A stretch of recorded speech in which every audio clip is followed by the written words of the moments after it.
Marcus Fogliano, the project manager for the Commission on Institutional Change, once said, "It is weird to have 2 years of work reduced to a report."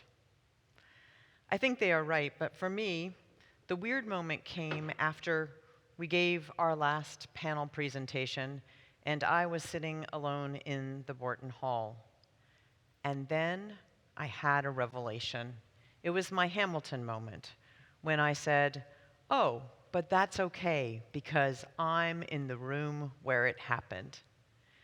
Not everybody knows this, but the vision part of the Commission's work happened in our own Borton Hall in what has come to be known as the Happy Valley Collaboratory. It was known as the Happy Valley Collaboratory after the teachings of our own Denise Varner, who told us that our mountain that we know as the Mountain of the Devil was known by the indigenous peoples here as the Happy Mountain, and this is the Happy Valley. In the fall of 2018, the Happy Valley Collaboratory was hosted in our own hall, which was transformed through technology into a series of meeting spaces, which were very high-tech and which allowed us to brainstorm and share ideas. The purpose of that meeting, though, wasn't like the rest of the years that we spent on the Commission's work. Much of that time was spent listening to thousands of hours of heartbreaking stories about people who saw themselves as Unitarian Universalists and yet could not survive within our dominant congregational culture. The purpose of the collaboratory was something else. It was to allow us to see that far horizon, that idea of where we wanted to go. We thought, how can we benchmark ourselves towards where we want to be if we don't have any sense of where we want to be? We know all the things that are the anti. We want to be anti-racist. We want to be anti-oppression. But what do we want to move towards? And that was the purpose of the conversation that happened on our own campus. This place, so nourishing, so full of spirit and sanctuary, gave rise to very important, impassioned conversations that tapped the wisdom of ancestors who have for centuries, for as long as this faith has been on these shores, struggled between the disconnect of what our values are and how they experience treatment among us. And so for those reasons, we gathered here and people shared ideas that were poured out of their hearts. And what was clear was that the answers have been here among us also for so many years, given to us by our ancestors, brought to us time and time again. We met here on this campus. So this report and the effects it may have, and while I appreciate the board's enthusiasm, all the recommendations haven't been adopted, but some of the most important ones for moving forward have.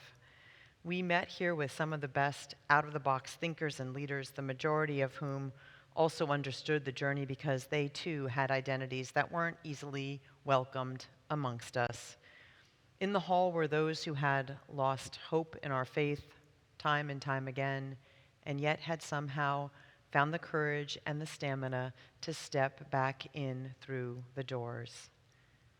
So many of them shared with me what it meant to be here on this campus in the beauty of October, warm and yet also green, joyful and also nurturing, to be here among our spirit of hospitality and to have the room to think about where we needed to go. For me, that is what this General Assembly will always be about, where we can be and what we can do and what we already know in our hearts how to do.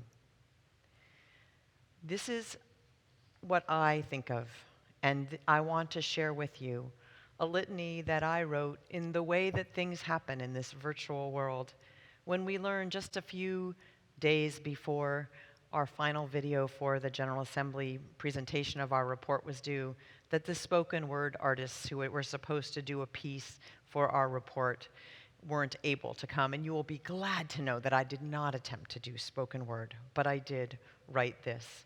And as we see it, we will show some of the images of those leaders that you've already heard about gathering here in our halls as they envision a Unitarian Universalism that can widen the circle of concern.